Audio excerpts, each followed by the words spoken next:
سبحان ربك رب العزة عما يصفون وسلام على المرسلين والحمد لله رب العالمين۔ انتہائی معزز سامعین، سورۃ مجادلہ پہلی آیت آپ کے سامنے تلاوت کی، پارہ 28 کی پہلی آیت ہے۔ اس سورت کا نام سورۃ مجادلہ ہے، اور مجادلہ کا معنی ہوتا ہے جھگڑا کرنا،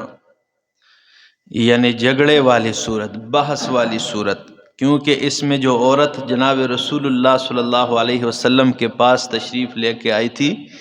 وہ بحث کرتی تھی، جھگڑ رہی تھی اپنے معاملے میں۔ یہ صورت مدنی ہے، اور نزول کے اعتبار سے 105 نمبر پر نازل ہوئی، بعد صورت المنافقون کے 105ویں نمبر پہ یہ نازل ہوئی۔ ربط اور تعلق گزشتہ صورت کے ساتھ یعنی صورت حدید کے ساتھ یہ ہے کہ پہلی صورت میں ترغیب الی الجہاد والانفاق کا بیان تھا، اللہ کے راستے میں جہاد کرنا، قتل و قتال کرنا، کفر اور نفاق کے خلاف، شرک کے خلاف، اور اسی طرح انفاق، اللہ کے راہ میں مال خرچ کرنا۔ تو اب اس صورت میں یعنی صورت مجادلہ میں جہاد سے سستی کرنے والوں کے لیے زجر کا بیان ہے، کہ جو جہاد فی سبیل اللہ سے سستی کرتے ہیں تو ان کے لیے زجریں بیان کیے۔ اس صورت کے بعد آگے 2-3 صورتیں جو اور ہیں، ایک یہ صورت سورۃ مجادلہ، ایک اس کے بعد سورۃ حشر، اس کے بعد سورہ ممتحنہ، اور اس کے بعد سورۃ صف۔ یہ جو 4 صورتیں ہیں نا، یہ سورۃ حدید میں جو 2 دعوے ذکر ہے، جہاد فی سبیل اللہ اور انفاق فی سبیل اللہ، یہ دوسرے دعوے پر جو ہے نا یہ متفرع ہیں سورۃ الحدید کے، ٹھیک ہے نا، اور وہ ہے جہاد فی سبیل اللہ، اس پر یہ متفرع۔ پھر سورۃ صف کے بعد آگے سورہ تحریم تک، یعنی 28ویں پارے کے آخر تک بالکل اس تک جو ہے یہ پہلے دعوے پر متفرع ہوں گے، اور وہ ہے انفاق فی سبیل اللہ، اللہ کے راہ میں مال خرچ کرنا۔ دعویٰ اس صورت کا الزجر للمنافقین والمفسدین، اس صورت کا دعویٰ جو ہے وہ منافقین کے لیے زجر ہے، اور مفسدین کے لیے، ان کے لیے زجریں بیان ہوں گی۔ اس صورت میں ایک رسم باطل التحریم بالظہار، ٹھیک ہے نا، اس رسم باطل کا رد فرمایا گیا ہے، یا الطلاق بالظہار کہہ دو، دونوں الفاظ ٹھیک ہے۔ گھر کی اصلاح کا بیان ہے، اور منافقین کو 3 مرتبہ لفظ علم کے ذکر کر کے ڈانٹا ہے، ڈانٹ ڈپٹ دی ہے منافقین کو لفظ علم کے ساتھ 3 مرتبہ۔ اسی طرح یا ایھا الذین آمنو کے ساتھ 3 قواعد کا بیان کیا گیا، 3 قاعدے بیان کیے گئے تاکہ مؤمنین اور منافقین کے درمیان امتیاز ہو سکے کہ یہ مومن ہے اور یہ منافق ہے۔ اس لیے یا ایھا الذین 3 مرتبہ یہ الفاظ لا کر مومن اور منافق کے درمیان امتیازی حیثیت بیان کی ہے۔ اسی طرح آئیے ذرا جی کیا فرمایا، قد سمع اللہ قول التی تجادلک فی زوجہا وتشتکی الی اللہ، قد سمع اللہ قول التی، تحقیق سن لی اللہ نے، قول التی، اس عورت کی بات کو، تجادلک فی زوجہا، میرا پاک پیغمبر جو آپ سے اپنے خاوند کے معاملے میں جھگڑ رہی تھی، وتشتکی الی اللہ، اور اس نے شکایت کر دی اللہ کی طرف، اللہ کے سامنے اس نے کیا کی، شکایت کی۔ یہ معاملہ کیا تھا حضرت حولہ بنت ثعلبہ رضی اللہ تعالی عنہ، اللہ اکبر، یہ اوس بن ثابت کی بیوی تھی، اور حضرت اوس بن ثابت کی بیوی تھی، اور یہ بھائی حضرت عبادہ بن صامت رضی اللہ تعالیٰ عنہ کے، حضرت عبادہ بن صامت رضی اللہ تعالیٰ عنہ کی بھابھی تھی یہ، اور اوس بن ثابت کی یہ کیا تھی، بیوی تھی۔ میاں بیوی کے آپس میں کوئی چپکلش ہوئی، خفگی ناراضگی ہوئی، جس کے بعد عرب میں یہ عام تھا اس وقت کہ جب کوئی بیوی کے ساتھ ناراض ہوتا، طلاق کا ارادہ ہوتا، تو اسے اپنی ماں کے ساتھ یا بہن کے ساتھ تشبیہ دیا کرتے تھے، زہار جسے کہتے ہیں، مسئلہ زہار یہ ایک شرعی مسئلہ ہے۔ آج کل بھی اکثر ہو جاتا ہے، پیش آ جاتا ہے۔ تو میاں بیوی کے آپس میں جب ناراضگی پڑی تو خاوند نے اسے کہا کہ تو میرے لیے ایسی ہے جیسے کظہر امی انت علیہ کظہر امی، تو میرے لیے میری ماں کی طرح ہے۔ زہار جب کیا تو اب یہ صاحب اولاد تھی، بال بچے دار تھی، اور اسی لیے بوڑھی عورت تھی، یعنی اس کی عمر بھی زیادہ تھی۔ تو ایسے عمر میں جب اس قسم کے واقعات پیش آ جائیں، خفگی تو آ جاتی ہے بعض اوقات، بات میں تو میں تو ہو ہی جاتا ہے، لیکن جب یہاں تک بات پہنچ جائے اور پھر اس عمر میں اور بال بچے دار عورت ہو تو پھر وہ عزت دار لوگوں کے لیے ایک تکلیف دہ مراحل ہوتے ہیں۔ تو اس لیے وہ جناب رسول اللہ صلی اللہ علیہ وسلم کے پاس اپنی شکایت لے کے آ گئی اپنے خاوند کے متعلق کہ اس نے میرے ساتھ اس طرح کیا ہے۔ تو اللہ کے رسول صلی اللہ علیہ وسلم نے فرمایا چونکہ اب اس معاملے میں کوئی واضح حکم اللہ کی طرف سے نہیں آیا تو اس لیے قد حرمت علیہ، تو اپنے خاوند پر کیا ہو گئی ہے؟ حرام ہو گئی ہے۔ یہ بار بار اس بات کو، یہ تجادل فی زوجہا، مجادلہ اس صورت کا نام جھگڑے والی اسی لیے ہے کہ وہ اپنی بات کی تکرار کر رہی تھی، یعنی جھگڑ رہی تھی کہ میں کیا کروں، ٹھیک ہے نا، کچھ تو ایسا مسئلہ ہو، کچھ تو ایسا مسئلہ۔ تو وہ رو رہی تھی اور انتہائی اپنی شکایت۔ تو رسول اللہ صلی اللہ علیہ وسلم نے فرمایا میں تو اس معاملے میں کچھ نہیں کر سکتا ہوں، جب اللہ کی طرف سے حکم نہیں آیا تو اپنے خاوند پہ کیا ہے؟ حرام ہے۔ جب بیوی کو محرمات کے ساتھ جو ہے نا، ماں بہن کے ساتھ، بیٹی کے ساتھ اس طرح تشبیہ دی جائے تو پھر وہ زہار اسے کہتے ہیں۔ تو یہ عورت ادھر ہی حجرہ رسول صلی اللہ علیہ وسلم میں موجود ہیں اور دل ہی دل میں اللہ کے سامنے گڑ گڑا رہی ہے، دل ہی دل میں اپنی شکایت اللہ رب العزت کے سامنے رکھی۔ زندہ پیغمبر امام الانبیاء صلی اللہ علیہ وسلم پاس بیٹھے ہوئے اس کی دل کی بات نہیں سنی، اور ادھر ہم درود شریف دل میں پڑھے تو کہتے ہیں مدینہ میں اللہ کے رسول صلی اللہ علیہ وسلم سن لیتے ہیں۔ پاس زندہ پیغمبر ہے، زندہ، ٹھیک ہے نا، اس نے اس عورت کے دل کی بات نہیں سنی کہ یہ کیا کہہ رہی ہے، اور پاس ولیہ کائنات صدیقہ کائنات ابو بکر صدیق کی بیٹی حضرت عائشہ صدیقہ رضی اللہ تعالیٰ عنہ بیٹھی ہوئی ہیں، اس نے اس کی بات دل کی نہیں سنی، اور عرش معلیٰ پہ اللہ نے دل کی بات سنی اور قرآن نازل فرمایا۔ سنیے جی، یہ واقعہ ہے پورا۔ اچھا، تو اگر یہ زہار کا مسئلہ ہو جائے تو پھر اللہ رب العزت نے یہ قرآن اتارا اور قانون اتار دیا پورا، اس عورت کی درد اور تکلیف کو دیکھ کر اللہ نے اس مسئلے میں پورا ایک قانون تا قیامت نازل فرمائے، اور وہ کیا کہ اگر کہ کوئی اپنی بیوی کے ساتھ قیامت تک یہ مسئلہ کرے، زہار والا مسئلہ کہ تو میری ماں کی طرح ہے یا بیٹی کی طرح ہے یا میری بہن کی طرح ہے میرے لیے، تو وہ اس پہ طلاق تو نہیں واقع ہوگی، لیکن اللہ نے اس پہ کچھ جرمانے عائد کر دیے ہیں، اور جرمانہ پہلا یہ ہے کہ وہ غلام آزاد کرے گا۔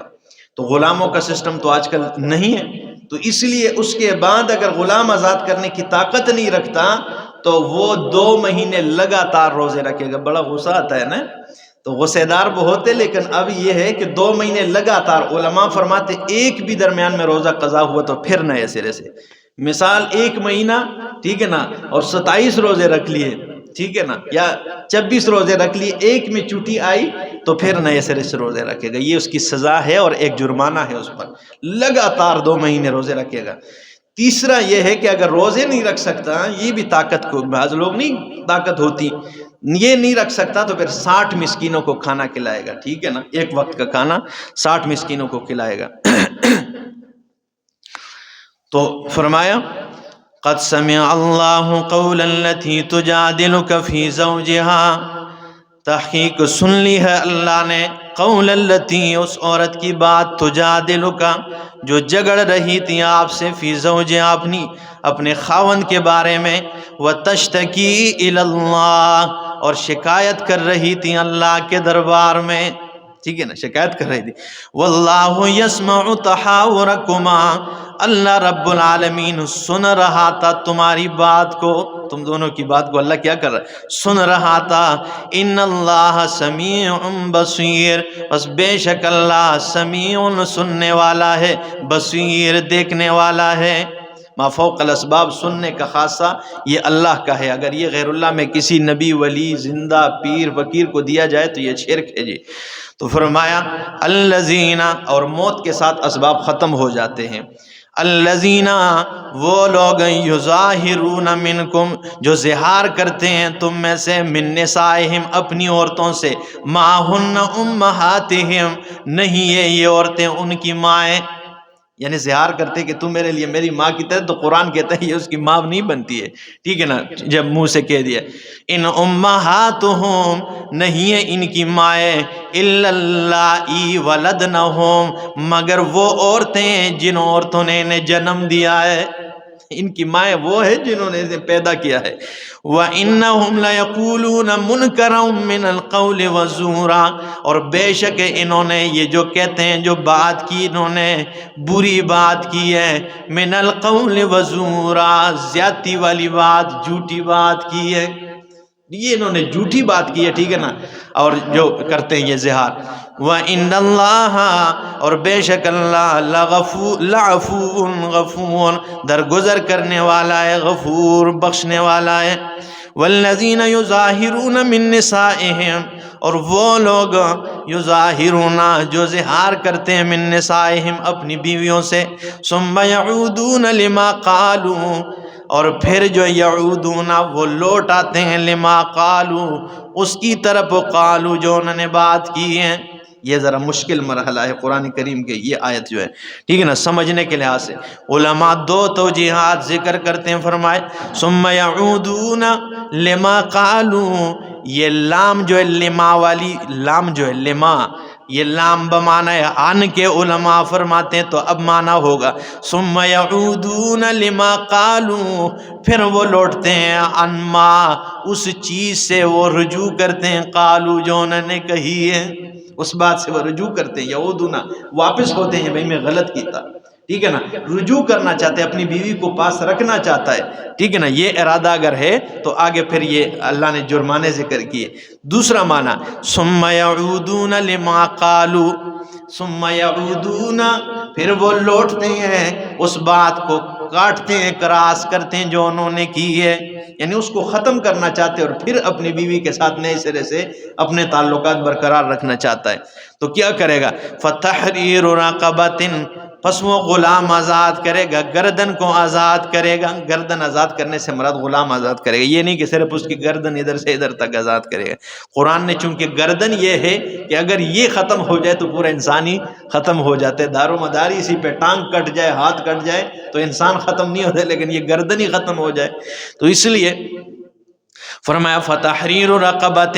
پس آزاد کرنا ہے، رقبۃ گردن کا یعنی غلام کا، من قبل ان یتماسا پہلے اس کے کہ وہ عورت کو ہاتھ لگائیں، چھونے سے پہلے، یہ چھو نہیں سکتے جب تک غلام آزاد نہ کرے۔ ذالکم توعظون بہ فرمایا یہ وہ باتیں ہیں توعظون بہ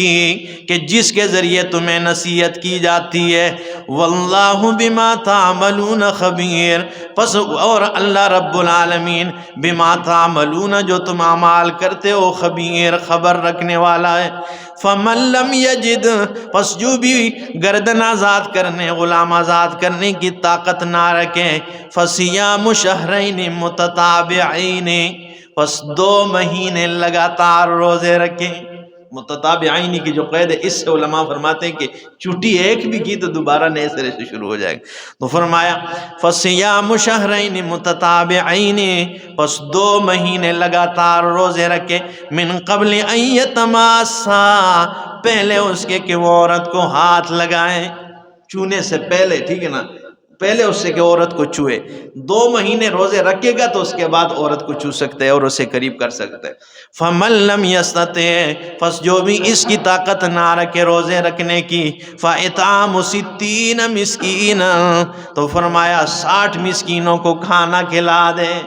یا ایک مسکین کو 60 دن کھانا کھلائے، ٹھیک ہے نا، یہ بھی کر سکتا ہے، یہ دونوں صورتیں ہیں، اکٹھا 60 مسکینوں کو کھانا کھلائے، اگر نہیں ہے تو پھر ایک کو 60 دن کا کھانا 60 وقت کا کھانا کھلائے گا،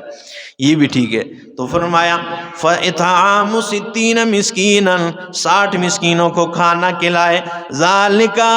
یہ قانون جو ہے اللہ نے اس لیے اتارا ہے، لتؤمنوا باللہ تاکہ تم اللہ پہ ایمان لاؤ، ورسولہ اور اللہ کے رسول پہ ایمان ایمان رکھو وَتِلْكَ حُدُودُ اللَّهِ اور یہ اللہ کی حدیں ہیں جو اللہ نے بیان کی ہیں وَلِلْكَافِرِينَ عَذَابٌ عَلِيمٌ اور کافروں کے لیے عذاب دردناک قسم کا عذاب ہے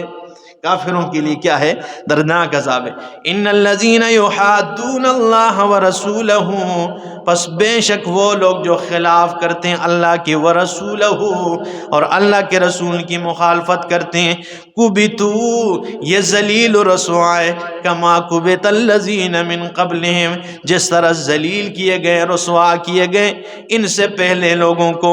وقد انزلنا آیات بینات اور تحقیق ہم نے نازل کی ہیں آیات بینات واضح آیات واضح نشانیاں ٹھیک ہے نا آیات بھی نشانیاں بھی وللکافرین اور کافروں کے لیے عذاب مہین رسوا کرنے والا عذاب ہے کافروں کے لیے پہلے کا عذاب علیم دردناک عذاب ہے اور اس آیت میں فرمایا کافروں کے لیے عذاب مہین رسوا کن عذاب ہے یوم یبعثہم اللہ جميعا جس دن اللہ انہیں اٹھائے گا کھڑا کرے گا قیامت والے دن ٹھیک ہے نا فَيُنَبِّئُهُمْ سب کے سب کو جب انہیں اٹھایا جائے گا فَيُنَبِّئُهُمْ بِمَا عَمِلُوا پس اللہ انہیں خبر دے گا بِمَا عَمِلُوا ان اعمال کا جو انہوں نے کیا ہے احصاہ اللہ ونسوہ اللہ نے ان اعمال کو شمار کر رکھا ہے ونسوہ انہوں نے بھلا دیا ہے انہوں نے جو اعمال کیا اللہ نے تو انہیں گن گن کے شمار کر رکھا ہے اللہ حساب لے گا اور یہ کیا ہے وَنَسُوهُ انہوں نے بھلا دیا ہے وَاللَّهُ عَلَى كُلِّ شَيْءٍ شَهِيدٌ اور اللہ رب العالمین عَلَى كُلِّ شَيْءٍ شَهِيدٌ ہر چیز پر گواہ ہے ہر چیز پر اللہ کیا ہے گواہ ہے نگہبان ہے علم تر ان اللہ یعلم اس سے منافق کی وہ ٹھیک ہے نا خباستوں کا ذکر کیا اور اسے جو ہے نا ڈانٹ ڈپٹ دی ہے یہ اگلے درس میں انشاءاللہ